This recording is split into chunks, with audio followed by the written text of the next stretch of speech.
toujours été en Champagne. Mon père était chef de cave, faisait du vin. Ses parents étaient viticulteurs et négociants. Du côté de ma maman, c'était des bouchonniers, donc ils faisaient des bouchons pour le champagne. Il y a d'autres membres de la famille de ma maman qui ont également été propriétaires d'autres maisons de champagne. Donc on peut dire que je suis tombé dedans quand j'étais petit. Mais en faisant mes études, je voulais être avocat. Et puis ensuite, j'ai fait un stage, j'ai fait des petits boulots, puis un stage chez Moët & Chandon, on peut citer la grande maison. J'ai rencontré un personnage extraordinaire que tout le monde connaît aujourd'hui, qui est Philippe Pozzo di Borgo, le héros des Intouchables, qui m'a demandé de venir travailler avec lui. Et je ne suis plus ressorti du Champagne. Je ne suis plus ressorti du Champagne. J'ai appris mon métier d'abord chez Moët & Chandon, à l'exportation, ensuite à l'œnologie, où j'ai vu le travail du vin avec une certaine simplicité, même dans une maison très importante en volume. Ensuite, je suis parti en Argentine quelques années, où j'ai fait du vin aussi, y compris des vins tranquilles, avant que l'actionnaire actuel de Filipona me demande de reprendre la direction de la maison pour la relever. En arrivant, j'ai constaté la nature des vins qu'on faisait chez Filipona. J'ai constaté la richesse de pinot noir qu'on avait. J'ai constaté l'idée d'intensité de fruits qu'il y avait déjà dans la maison.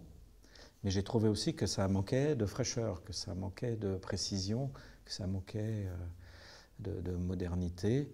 Et c'est ça que j'ai introduit. C'est-à-dire j'ai conservé l'idée de l'intensité et je l'ai corrigée du défaut corrélatif qu'elle avait, qui était de faire des vins un petit peu trop lourds. Donc j'ai continué à faire la même chose avec plus de précision.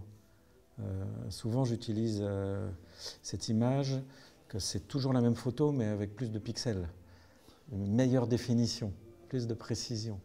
Là, on est une maison de champagne, un négociant, comme on dit en Champagne, un négociant manipulant, ce qui signifie qu'on a certes des vignobles qui sont l'origine de la maison, l'origine familiale de la maison, mais on s'est développé en volume et on achète donc des raisins.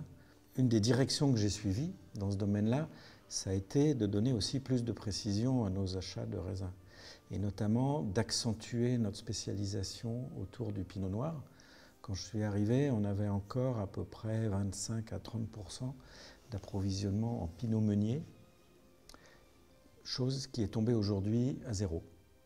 Oui, pas parce qu'on n'aime pas, voilà, non, mais pas parce qu'on n'aime pas le pinot meunier. Moi, je trouve que non, le pinot meunier est un raisin magnifique. Il y a des gens qui travaillent très très bien le pinot meunier. Ouais.